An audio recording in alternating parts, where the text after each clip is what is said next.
I stood at the top of the world, power, money, and influence at my feet. I was ruthless. Feared. A man who never hesitated to take what he wanted. Yet, in this moment, standing before her, my hands clenched into fists, my chest tightening with something I had long buried, I realized I had no power at all. She looked at me with those haunting eyes. The same eyes that once softened at my touch. But now, they were distant. Cold. "I never loved you," she whispered. The words sliced through me like a blade. I had crushed nations, destroyed rivals, and rewritten the rules of power. But I had never prepared for this. Because the one thing I couldn't control, the one thing I couldn't manipulate, was her heart. And now, I was losing her. What do you think? Want any refinements, or should I proceed with the character introduction? Power was everything to me. From the moment I stepped into this ruthless world, I knew one truth: only the strongest survived.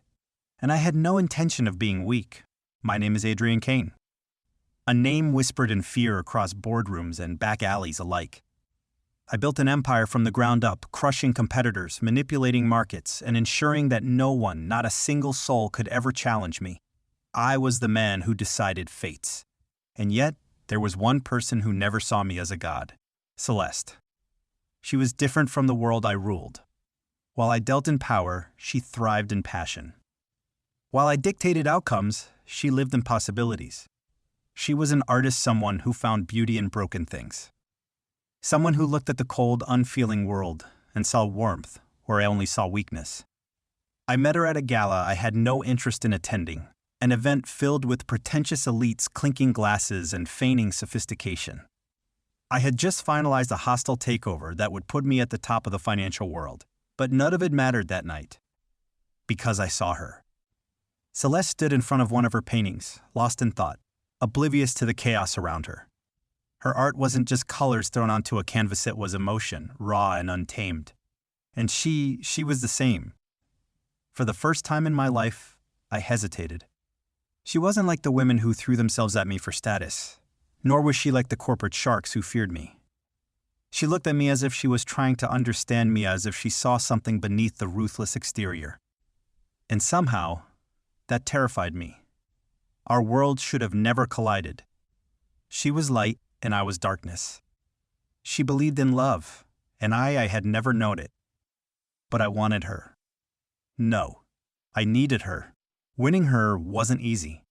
She didn't fall for wealth or power. She didn't care for luxury or control. Celeste wanted honesty, something I had never given anyone. But for her, I tried. For the first time in my life, I learned what it meant to want something not for power or gain, but for the sheer, aching need to keep it close. And for a while, I thought I had her. She became my wife, my greatest possession. But deep down, I knew Celeste was never mine to own. She loved the idea of me, the broken man beneath the armor. But she didn't love what I truly was. And I ignored it. Because the thought of losing her? Unbearable. Until the day I realized I never really had her at all. Let me know if this works for you, or if you'd like any adjustments. Ready for conflict begins? Celeste had always been distant in a way I couldn't understand. She smiled when I held her, laughed when I teased her, and kissed me like she meant it. But there was something in her eyes, something unreadable, something she kept locked away. I told myself it was just her nature. That artists were like that, always lost in thoughts I could never grasp. But deep down, a quiet voice whispered, "She is here, but she is not yours." I silenced it, because Celeste was mine. I had built empires, destroyed men who stood in my way. Why should my own wife be any different? And then the cracks began to show. It started small. A shift in her demeanor, a hesitation in her touch. The way she avoided my gaze when I spoke to her. Then came the nights she didn't come home on time. The calls that went unanswered. The texts she read but never replied to. I told myself I was imagining it, that I was being paranoid. Until the night I followed her. It was late. Celeste had told me she was meeting an old friend from art school. I had nodded, kissed her goodbye, and watched her walk out the door. But something didn't sit right, so I had my driver follow her. The car stopped at a small, intimate café, the kind of place for casual meetings but for whispered conversations. I watched from a distance as Celeste walked inside, her expression tense, her fingers curling around the strap of her bag. And then he arrived. Tall, confident, the kind of man who walked with purpose, as if he knew he belonged wherever he went. He slid into the seat across from her, and for a moment, she just stared at him. Then she smiled. Not the polite, distant smile she gave at social events. Not the forced smile she wore when entertaining my business partners. This smile was real. It was the kind of smile she had never given me. A slow, suffocating rage coiled inside me as I watched them. She leaned in, listening intently as he spoke. He reached across the table, his fingers brushing against hers, and she didn't pull away. I should have walked in. Should have confronted her right then and there, but I didn't.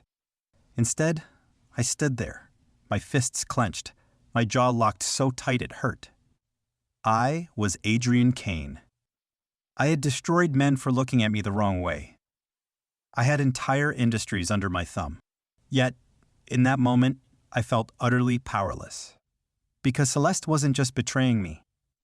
She had never been mine to begin with. I sat in the dimly lit study, a crystal glass of whiskey in my hand, but I hadn't taken a single sip. The ice had melted, the amber liquid untouched. My mind was elsewhere. On her. On the way she had smiled at him.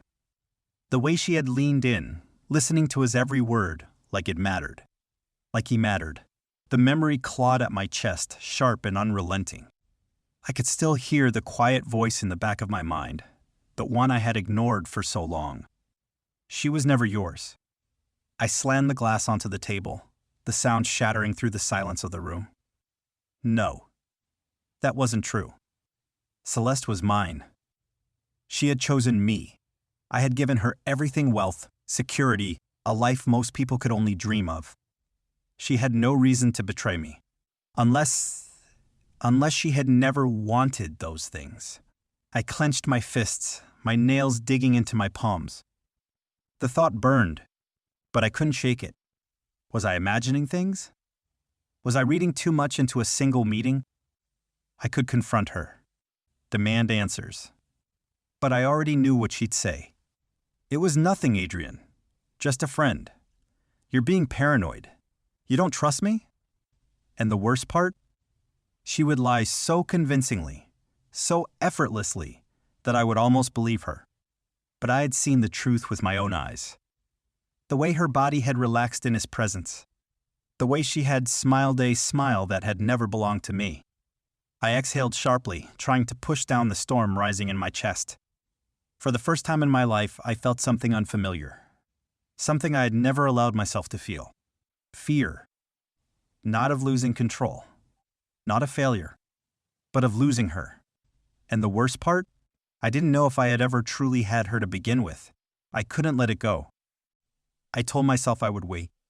That I would be patient. That I would let Celeste explain.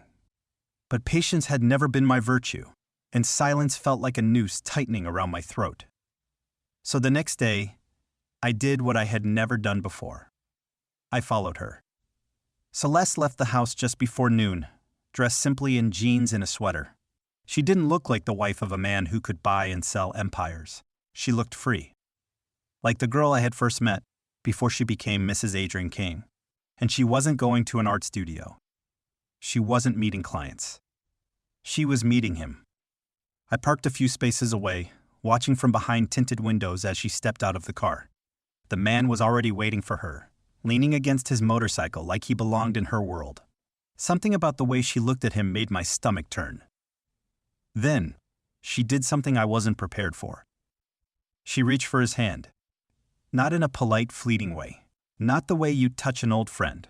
It was intimate, familiar, like she had done it 1,000 times before. And just like that, my world tilted on its axis. How long had she been meeting him like this? How many times had she walked out of my house, my home, with her lips still tasting of me, only to go and smile at another man. I could barely breathe. I gripped the steering wheel so hard my knuckles turned white, but I didn't move. I couldn't. Then, the final blow came. He lifted his hand, brushing her hair back behind her ear. She let him. She leaned into his touch. And then, she smiled. That same damn smile. The one I had seen last night. The one I had convinced myself wasn't real. A sharp, suffocating rage clawed up my throat. I had spent years building an empire, crushing those who dared stand against me. I had made men beg for mercy with a single glance. But none of them had ever betrayed me like this. None of them had ever brought me to my knees. Only Celeste. And in that moment, I knew she was never mine to begin with. I waited. Not because I was calm. Not because I wanted to be rational. But because I needed her to think she had won. That night, Celeste walked into our home as if nothing had happened. As if she hadn't just spent the afternoon with him. She smiled at me. Kissed my cheek. And that was the moment I knew. She was a liar. A beautiful, breathtaking liar. But I wasn't a fool. I sat in my chair, swirling a glass of whiskey, watching her. Studying her. She didn't know what was coming. "Did you have a good day?" I asked, my voice smooth, controlled. Celeste glanced at me, tucking her hair behind her ear the same way he had done. "Yes," she said easily. "Worked on some new sketches." Lies. I nodded, setting my glass down. "That's nice," I murmured. "Tell me, Celeste, what else did you do today?" She blinked, caught off guard. A slight hesitation barely noticeable, but I saw it. "Nothing much," she said with a small smile. "Why do you ask?" My fingers curled around the armrest of my chair. "Because I saw you." The room fell into silence. Celeste's smile didn't fade immediately. It lingered, like she was processing my words, trying to piece them together into something harmless. Then, she stilled. I watched her eyes widen just slightly, just enough to betray her. And for the first time, she knew. She knew she had been caught. "Adrian." She started, but I didn't let her finish. "Did you think I wouldn't find out?" I stood, my voice dangerously quiet. "Did you think I wouldn't see you with him?" Her lips parted, her breath hitching. "It's not what you think." I laughed. A bitter, sharp sound that cut through the room. "Not what I think?" I stepped closer, towering over her. "Then tell me, Celeste, what exactly am I supposed to think when I see my wife holding another man's hand?" She flinched, guilt flashing across her face. "I was going to tell you when? After you had finished with him?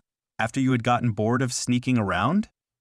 Her hands trembled as she reached for me, but I stepped back. "Adrian, please. It's not like that." "Then what is it like, Celeste?" I demanded, my voice dangerously low. "Explain it to me. Explain why my wife is looking at another man like he is her whole world." Her eyes filled with tears, but I felt nothing. No sympathy, no sadness. Only cold, burning rage. "I didn't mean for this to happen," she whispered. I let out a slow, humorless breath. "You didn't mean to betray me?" Her lips trembled. "I never wanted to hurt you, Adrian." That made me laugh. "You didn't want to hurt me?" I echoed, stepping even closer. "Then tell me, Celeste, did you think about me when you smiled at him? When you let him touch you?" Tears streamed out her face now, but I wasn't moved.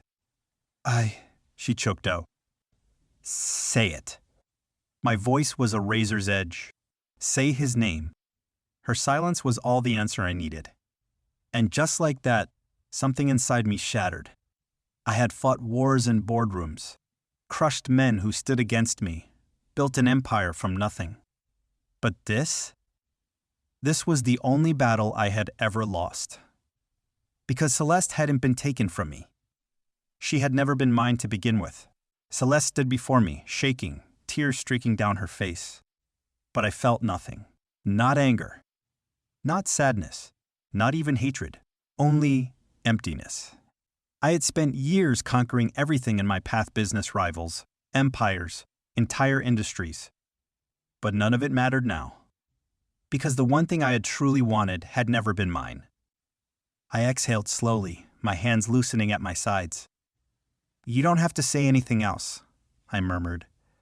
Celeste's lips trembled. "Adrian, no." My voice was cold, final. "Don't say my name like that, like it means something to you." A sob broke from her throat. "I never wanted this to happen," she whispered. I tilted my head, studying her. "Didn't you?" She flinched. Tell me something, Celeste." I cut her off, my voice sharp as steel. "When did it start? Before we were married? After?" Her silence was answer enough. I let out a bitter chuckle. "So, it was always him." She shook her head frantically. "No, it wasn't like that, Adrian." "You what?" I snapped. "You loved me? You chose me?" She froze, unable to answer, and I finally saw it for what it was. I had been nothing more than a temporary distraction. A powerful man who could offer her security, wealth, a life most people only dreamed of. But I had never had her heart. I took a slow step back, my gaze unreadable. "You don't have to explain, Celeste." My voice was calm now, eerily so. "I see everything clearly now." She sobbed, reaching for me again, but I was already moving away. "Adrian, please, we can fix this." "No." I turned to her, my expression unreadable. "You broke it, and some things aren't meant to be fixed." For a moment she stood there, her entire body trembling. Then, she crumpled to the floor, sobbing. But I didn't stop. I didn't look back. I walked out of the house that had once felt like home, but now felt like nothing more than a graveyard of lives. And as I stepped into the cold night air, I realized something. For the first time in my life, I wasn't thinking about power, or revenge, or winning. I was thinking about freedom.